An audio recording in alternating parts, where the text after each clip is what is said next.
বন্ধুরা, আজকের ভিডিওতে আমি দেখাবো মাত্র 1 মিনিটে বিকাশ থেকে আপনার টাকা কেটে যায়।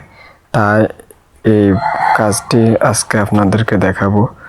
তো ঠিক করে কাজটি করলে কিন্তু আপনার বিকাশ থেকে আর কোনো সময় টাকাটি কেটে যাবে না বা সাবস্ক্রিপশন চালু হবে না। তো সাবস্ক্রিপশন কিভাবে অফ করবেন, তো আপনাদের কাছে সে ভিডিওটি আজকে আপনাদেরকে ফুল ভিডিওটি দেখাবো।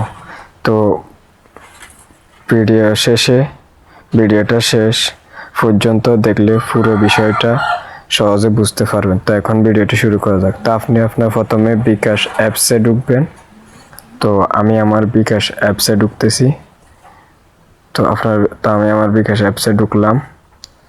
তারপরে ঢোকার পর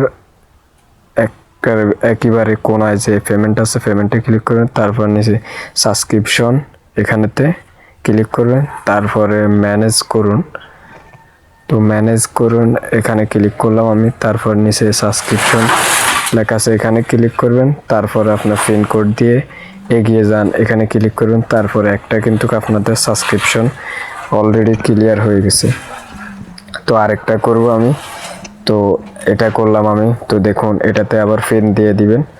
তো আমি আমার পিন দিয়ে দিয়েছি। তারপরে নেক্সটে ক্লিক করে দিবেন। তারপরে এটাও কমপ্লিট হয়ে গেছে, এটা বন্ধ হয়ে গেছে। তো আরেকটা আছে, তো এটা সাবস্ক্রিপশনে ক্লিক করবেন। তারপর পিন দিবেন। পিন দেওয়ার পর তারপর নেক্সটে ক্লিক করবেন। এটাও আপনার ফুল কমপ্লিট হয়ে গেছে। তো পূর্বের সাবস্ক্রিপশনগুলো সব কিছু কিন্তু আপনার এখন বন্ধ হয়ে গেছে।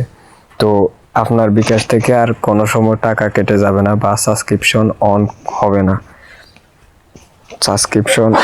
না। তো বন্ধুরা, এখানে যদি কারো কোনো সমস্যা হয় তাহলে কমেন্টে জানাবেন। আমি চেষ্টা করব আপনাদের কমেন্টের উত্তর দিতে। তো ভিডিওটি শেষ পর্যন্ত দেখছেন, তাহলে বুঝতে পারছেন কিভাবে একটি সাবস্ক্রিপশন বন্ধ করা যায়। তো এটাই ভিডিও। তো আরও অপশনগুলো আছে নিচে, এটা কিন্তু আপনারা কোনো সময় অন করবেন না।